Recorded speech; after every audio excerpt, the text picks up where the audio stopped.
हक coaching centre में आप सभी का एक बार हम स्वागत करते हैं। आज के क्लास में हम लोग मृदा के बारे में पढ़ेंगे कि मृदा का निर्माण कैसे होता है, मृदा कितने प्रकार की होती है एवं भारत में कितने प्रकार की मृदा पाई जाती है। इन सब के बारे में हम लोग विस्तार से पढ़ेंगे। तो चलते हैं, आज का क्लास एक नए सिरे से शुरू हम करते हैं। तो सबसे पहले हम लोग यह समझ लें कि मृदा कहा किसे जाता है। पृथ्वी की वह सबसे ऊपरी पतली परत जिसकी गहराई या मोटाई 20 से 30 सेंटीमीटर हो, मृदा कहलाती है।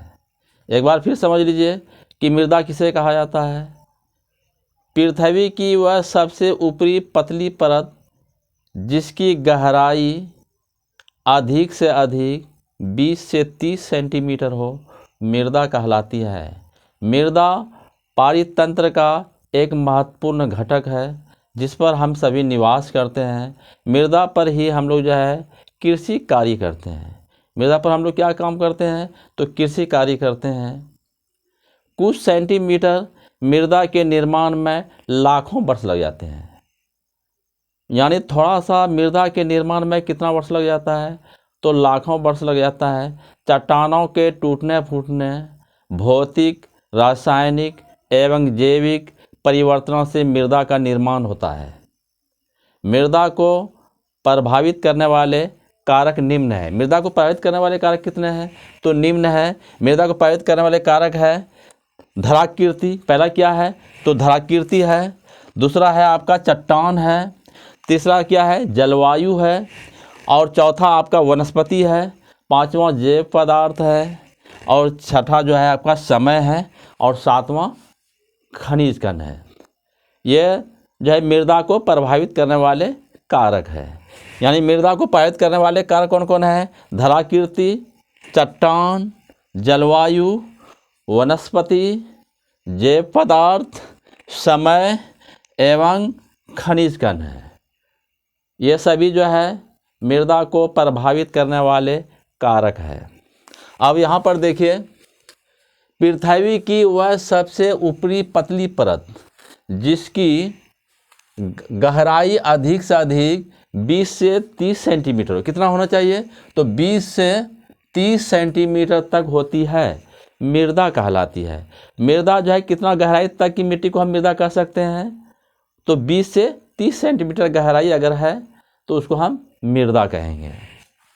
मृदा पारितंत्र का एक महत्वपूर्ण घटक है जिस पर हम निवास करते हैं। सभी मिट्टी मृदा नहीं है। क्या कह रहा है, अच्छा से समझिएगा। सभी मिट्टी मृदा नहीं है। सभी मिट्टी मृदा नहीं है, लेकिन सभी मृदा मिट्टी है। कहने का मतलब हुआ कि सभी मिट्टी जो है मृदा नहीं है और सभी मृदा क्या है, तो मिट्टी है। कुछ सेंटीमीटर गहरी मृदा के निर्माण में लाखों वर्ष लग जाते हैं। यदि थोड़ा सा मृदा के निर्माण में नए सिरे से अगर मृदा का निर्माण हो तो उसको बनने में लाखों वर्ष लग जाते हैं। चट्टानों के टूटने फूटने तथा भौतिक, रासायनिक और जैविक परिवर्तनों से मृदा का निर्माण होता है। मृदा का निर्माण कैसे होता है, तो चट्टानों के टूटने फूटने, भौतिक, रासायनिक एवं जैविक परिवर्तनों से मृदा का निर्माण होता है। जलोढ़ मृदा का निर्माण हिमालय की तीन प्रमुख नदी घाटियों सिंधु, गंगा एवं ब्रह्मपुत्र द्वारा लाए गए निक्षेप से बना है। जलोढ़ मृदा के निर्माण भारत में जो है हिमालय की तीन प्रमुख नदी प्रणालियों सिंधु, गंगा एवं ब्रह्मपुत्र द्वारा लाए गए निक्षेप से बना है। अब हम लोग ये थोड़ा सा जान लें कि भारत में कितने प्रकार की मृदा पाई जाती है। वैसे तो भारत में कई प्रकार की मृदा पाई जाती है, लेकिन यहाँ पर मैं आपको बता देना चाहूँगा कि भारत में मुख्यतः 6 प्रकार की मृदा पाई जाती है। कितने प्रकार की मृदा पाई जाती है, तो भारत में 6 प्रकार की मृदा पाई जाती है। नंबर 1 आपका है जलोढ़ मृदा। पहला क्या है आपका, तो जलोढ़ मृदा है। दूसरा है आपका काली मृदा। तीसरा है आपका लाल एवं पीली मृदा। चौथा है लेटेराइट मृदा। अब पांचवा है मरुस्थलीय मृदा।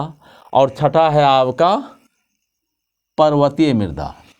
यानी कहने का मतलब हुआ कि भारत में 6 प्रकार की मृदा पाई जाती है। नंबर 1 जलोढ़ मृदा, नंबर 2 काली मृदा, नंबर 3 लाल एवं पीली मृदा, नंबर 4 लेटेराइट मृदा, नंबर 5 मरुस्थलीय मृदा और नंबर 6 क्या हुआ, तो पर्वतीय मृदा। यह 6 प्रकार की मृदा जो है भारत में पाई जाती है। अब देखिए यहाँ पे जलोढ़ मृदा का निर्माण हिमालय की 3 प्रमुख नदी प्रणालियाँ सिंधु, गंगा एवं ब्रह्मपुत्र द्वारा लाए गए निक्षेप से बना है। आप जानते हैं, अगर ये कहा जाए कि विश्व की 10 बड़ी नदियों में भारत का जो है ब्रह्मपुत्र का जो है 8वां स्थान है एवं गंगा का कौन स्थान है, तो 10वां स्थान है। विश्व की 10 बड़ी नदियों में भारत में जो है ब्रह्मपुत्र का 8वां स्थान एवं गंगा का 10वां स्थान है। अगर ये पूछा जाए कि भारत में स्थित बहने वाली सबसे लंबी नदी कौन है, तो वह होगा गंगा नदी। वह कौन नदी होगा, गंगा नदी। अगर ये क्वेश्चन आ जाए कि भारत की सबसे बड़ी नदी कौन है, तो ब्रह्मपुत्र होगा, जो 3 देशों से होकर गुजरती है। तो यहाँ पर देखिए जलोढ़ मृदा 2 प्रकार के होते हैं। जलोढ़ मृदा कितने प्रकार के होते हैं, तो जलोढ़ मृदा 2 प्रकार के होते हैं। नंबर 1 नवीन जलोढ़, नंबर 2 पुराना जलोढ़। जलोढ़ मृदा कितने प्रकार के होते हैं, तो जलोढ़ मृदा 2 प्रकार के होते हैं। नंबर 1 नवीन जलोढ़, नंबर 2 पुराना जलोढ़। नवीन जलोढ़ को खादर कहा जाता है। नवीन जलोढ़ को क्या कहा जाता है, खादर कहा जाता है, जो जिसमें महीन कण पाए जाते हैं, जिसमें बालू के क्या होते हैं, महीन कण पाए जाते हैं। यह काफ़ी उपजाऊ होते हैं। कौन ज़्यादा उपजाऊ होते हैं, तो नवीन जलोढ़ को हम लोग क्या कहते हैं, खादर कहते हैं, जिसमें बालू के महीन कण पाए जाते हैं। यह काफ़ी उपजाऊ होते हैं, इसीलिए यह कृषि कार्य के लिए बहुत महत्वपूर्ण माना जाता है। अगला है पुराना जलोढ़ को बांगर कहा जाता है। पुराना जलोढ़ को क्या कहा जाता है, तो बांगर कहा जाता है। इसमें कंकड़ एवं बजरी की मात्रा अधिक होती है। यानी बांगर में जो बालू के जो कण है वो मोटे मोटे होते हैं, जिससे उसमें पानी देने के बाद पूरा बहुत जल्द जो है उसका पानी सूख जाता है, नमी खत्म हो जाता है। इसीलिए बांगर जो है कम उपजाऊ होते हैं। बांगर क्या होते हैं, तो कम उपजाऊ होते हैं। काली मृदा कपास की खेती के लिए उपयुक्त मानी जाती है। काली मृदा जो है किसके खेती के लिए उपयुक्त मानी जाती है, तो काली मृदा जो है कपास की खेती के लिए उपयुक्त मानी जाती है। ये कपास की खेती के लिए जो है काली मृदा जो है कपास की खेती के लिए क्या है, तो उपयुक्त मानी जाती है। इसीलिए इसे काली कपासी मृदा भी कहा जाता है। किसको काली कपासी मृदा कहा जाता है, तो काली मृदा जो कपास की खेती के लिए उपयुक्त मानी जाती है, इसलिए इसे काली कपासी मृदा के नाम से भी जाना जाता है। काली मृदा का स्थानीय नाम क्या है, काली मृदा का स्थानीय नाम जो है रेगूर भी है। क्या नाम है, यह बराबर क्वेश्चन आता है कि काली मृदा का स्थानीय नाम क्या है, तो काली मृदा का स्थानीय नाम रेगूर मृदा है। या ऐसा भी आ सकता है कि काली मृदा का दूसरा नाम क्या है, तो रेगूर मृदा। क्या नाम है, तो रेगूर। तो काली मृदा का स्थानीय नाम रेगूर भी है। क्या नाम है इसका है, तो रेगूर भी है।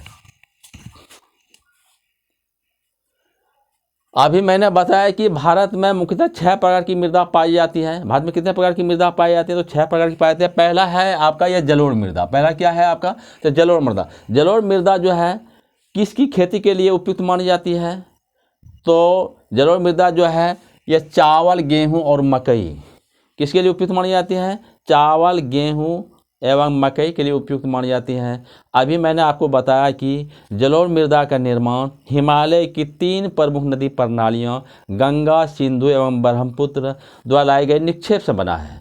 यानी इन नदियों में हर साल बाढ़ आती है और बाढ़ का जो पानी है वह बहुत दूर तक क्षेत्र में, मैदानी क्षेत्रों में फैल जाती हैं, जिससे उस पर पंखी बढ़ जाती है, ह्यूमस की मात्रा बढ़ जाती है, इसलिए काफ़ी उपजाऊ होते हैं। जलोढ़ मृदा क्या होते हैं? काफ़ी उपजाऊ होते हैं, जो धान, गेहूँ एवं मकई के लिए उपयुक्त मानी जाती है। अगला है आपका काली मृदा। अभी मैंने बताया कि काली मृदा को जो है काली कपासी मृदा के नाम से भी जाना जाता है। काली मृदा को काली कपासी मृदा के नाम से इसलिए जाना जाता है कि काली मृदा जो है कपास की खेती के लिए बहुत उपयुक्त मानी जाती है। और लाल एवं पीली मृदा, लाल एवं पीली मृदा का रंग जो कैसा होता है? तो लाल रंग का होता है। किस तरह का होता है? तो लाल रंग का होता है। अब हम चलते हैं मरुस्थलीय मृदा। मरुस्थलीय मृदा का जो है क्षेत्र जो है आपका कहाँ कहाँ है? तो राजस्थान है, पंजाब, हरियाणा, सौराष्ट्र, कच्छ एवं दक्षिण पंजाब आदि क्षेत्रों में जो है मरुस्थलीय मृदा का विस्तार हुआ है। मरुस्थलीय मृदा में भी सिंचाई की व्यवस्था कर धान एवं गेहूं, मकई की खेती की जा रही है। और पर्वतीय मृदा, पर्वतीय मृदा जो है पहाड़ी क्षेत्रों में पाया जाता है। पर्वतीय मृदा कहाँ पाया जाता है? तो पहाड़ी क्षेत्रों में पाया जाता है, जहाँ ढलानों पर खेती की जाती है।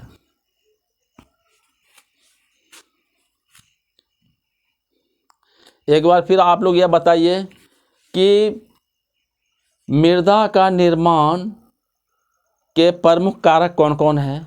तो मृदा निर्माण के प्रमुख जो कारक है, यानी मृदा को जो प्रभावित करने वाले जो कारक है, वह है धराकृति, चट्टान, जलवायु, वनस्पति, जैव पदार्थ, समय एवं खनिज कण। यह जो है मृदा को प्रभावित करने वाले कारक है। सभी, अभी मैंने बताया आप लोगों को कि सभी मृदा मिट्टी है, लेकिन सभी मिट्टी मृदा है, लेकिन सभी मृदा मिट्टी नहीं है। मृदा पारितंत्र का एक महत्वपूर्ण घटक है, जिस पर हम निवास करते हैं, जिस पर हम खेती कार्य करते हैं, जितने भी काम धंधे हम लोग करते हैं वह मृदा पर ही करते हैं। इसलिए मृदा जो है पारितंत्र का एक महत्वपूर्ण घटक है।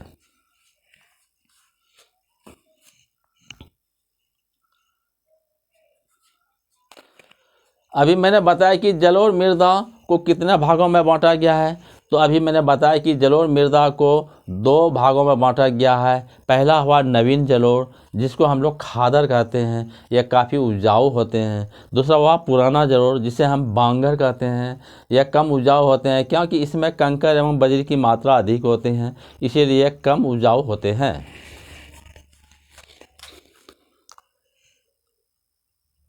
काली मृदा कपास की खेती के लिए उपयुक्त मानी जाती है।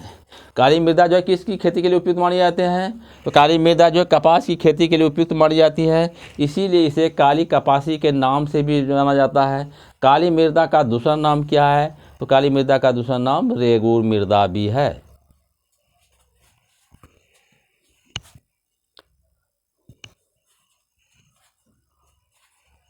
आज के क्लास में मैंने आप लोगों को मृदा के बारे में बताया कि मृदा का निर्माण कैसे होता है, साथ ही मृदा को प्रभावित करने वाले कौन कौन कारक हैं, मृदा कितने प्रकार की होती है, भारत में कितने प्रकार की मृदा पाई जाती है, इन सब के बारे में आप लोगों को विस्तार से बताया।